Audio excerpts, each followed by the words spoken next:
Assalamualaikum warahmatullahi wabarakatuh. Berjumpa lagi dengan saya, channel Muhammad Rahimin. Sebelumnya saya mengucapkan banyak terima kasih kepada Anda yang sudah mampir ke video ini ataupun sudah mendukung channel ini. Akan meneruskan yaitu pembacaan buku yang berjudul Candu Berperilaku Buruk. Ini akan melanjutkan yaitu bab kelima.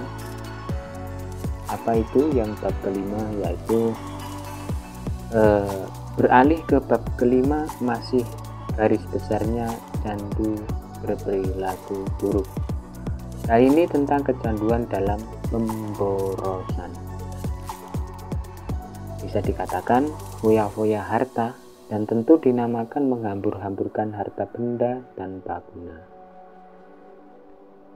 Nah ini banyak yang kaya salah di dalam membelanjakan hartanya, dan ini pun tidak menuduh tulen pada orang kaya. Memang tidak semua orang kekayaannya dihambur-hamburkan. Candu berperilaku buruk. Borosnya harta makin kesana, makin banyak yang tidak berfaedah dibelinya. Ini terkadang ya tidak penting dibeli gitu. Itu memang betul, itu harta Anda. Tapi ada salahnya dibahas agar lengkap dan mendetil. Mari pelan-pelan namun sangat jelas. Tapi sebelumnya kita minum kopi terlebih dahulu.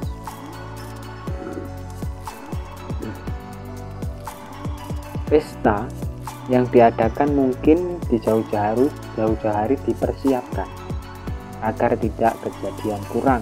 Namun sadarkah acara tersebut memang hanya sesaat tapi habis hartanya? Ya terkadang ada kembaliannya.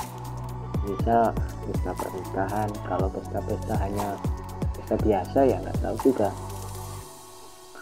Bukan mengatur kehidupanmu atau orang, sekedar menjelaskan agar tidak gagal paham dibuatnya.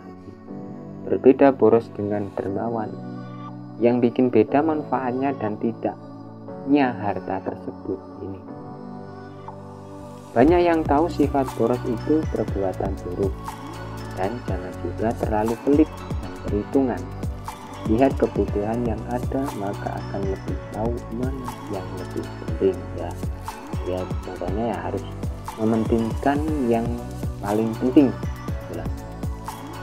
Pada detik ini pun candu boros akan dinamakan perilaku buruk, dan dapat kita ketahui bahwa sifat boros itu dikarenakan ada. Manakah mungkin bisa boros kalau hartanya sedikit dipunyai? Nggak mungkin lah. Hanyalah kalangan banyak harta.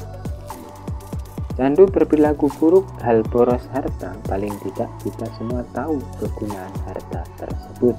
Ini perlu diingat-ingat kembali. Dan yang jelas semua hanyalah titipan dari Tuhan yang Maha Esa ya. Semua harta itu titipan. Kalau semisal kita akan meninggalkan dunia ataupun sudah meninggal, harta tidak dibawa mati gitu. Mau beli ini dan itu jika mampu bukan masalah. Daripada itu hakmu berbelanja, entah di supermarket ataupun mall yang berkelas dan mewah. Di sana disediakan barang mahal bermerek serta corak yang menggoda. Oke, baiklah, itu memang terserah Anda. Ini memang terserah Anda. Gitu ya. Begitu.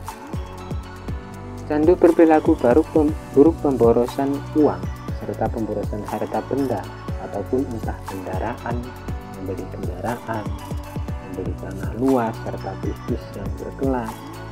Bisa dibilang konglomerat berelit. Terus bagaimana nasib yang pas-pasan jompang-camping dalam kebutuhan, entah primer ataupun sekundernya? Apa yang akan dibuat boros? Ya ini berbeda lagi kalau serba kekurangan. Mana ada untuk boros. Coba candu berperilaku buruk di saat boros melihat situasi dan kondisi. Tidak semua orang boros itu mutlak buruk. pasti sesuai antara pendapatan dan pengeluaran. Memang beda lagi kalau sedang mendapatkan rezeki yang tidak diduga-duga, ya seharusnya tetap membelanjakan yang lebih berguna daripada yang tidak berguna gitu. Candu berperilaku buruk di dalam pemborosan harta akan berakibat fatal setelahnya. Mungkin di saat lagi boros, sebetulnya sedang penuh dan melakukan hal-hal yang penting, tapi diembel-embeli dengan hiburan yang tidak guna. Memang embel-embelnya adalah sebagai hiburan ataupun hobi dan lain sebagainya gitu. Betul, semua di dunia ini perlunya hiburan agar melepas lelah ketika libur kerja. Itu pun kalau seorang tengah bekerja di perkantoran ataupun seorang PNS. Nah, tidak berlaku seorang petani yang harus seharian dan tiap hari mengurus tanamannya. Berbeda kalau petani, mungkin ya tidak ada liburnya kecuali hujan. Ini. Masih kecanduan boros itu pun disebabkan mampu. Jikalau sedang tidak ada, hanya menahan di jiwa dan hati, pikiran. Nah, begitulah menghadapi ekonomi yang stabil. Kalau tidak stabil, barangkali mau bertingkah boros, berpikir-pikir kembali. Ya kalau pendapatannya kecil mungkin ya gak bisa boros, begitulah kira-kira. Candu berperilaku buruk tentang pemborosan harta. Ini pemborosan harta akan membuat orang terlena saat terakhirnya. Mengalami habis-habisan timbulnya akan menyesal dibuatnya. Maka hendaknya sedikitnya mengubah atas tingkah laku boros di saat ini. Nah ini perlu diketahui juga, karena pemborosan walaupun sekaya-kayanya orang tetap habis harta. Buat apa pun berboros-boros harta walaupun dirimu banyak harta yang kau miliki, akan lebih bermanfaat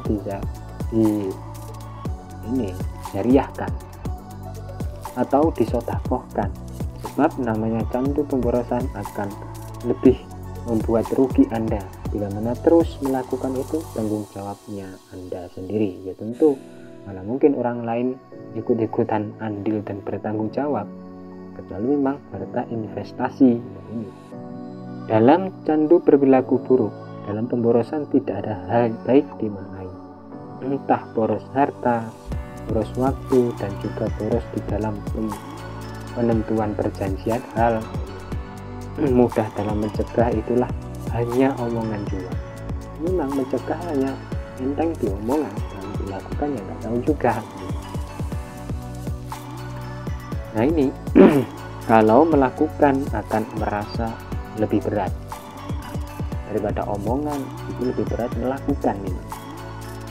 Tertera dalam buku kecil, mungil, dan tipis ini terlalu singkat, dampaknya kurang jelas, namun berusaha untuk lebih teliti dan tidak bertele-tele. Keraguan membahas dikarenakan tidak fokus dalam pembahasan itu sendiri. Coba rasakan di hati, memang kalau membahas sesuatu, kalau kita berpikiran yang kesana kemari, ya memang tidak ada fokusnya. Boros memang hal tercela diartikan dari segi manapun. Nah ini, di saat itulah Anda juga tahu dan sudah memahami segalanya. Sebenarnya orang tahu boros itu berperilaku buruk. Nah begitulah.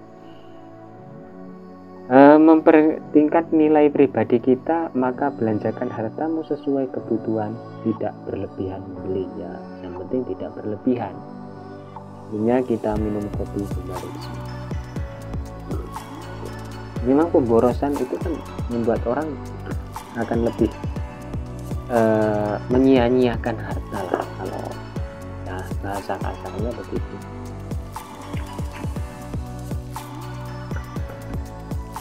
Nah, ketidaknyamanan akan dialami setelahnya. Ini apalagi ketika bertindak boros tidak menyadari. Waktu kita boros ini tidak menyadari bagaimana setelahnya. Apakah sudah menjadi mendarah daging tentang boros tersebut? Lakukan yang semestinya tak baik bila bertindak over dan perlu banyak pengalaman yang baik. Ya mencari pengalaman tentu ya pengalaman yang baik. Nah, begitu.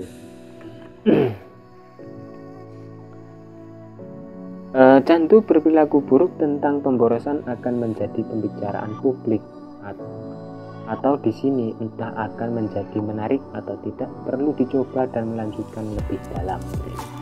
Oleh karenanya tetap mempedulikan dari segi tidak baik bila boros.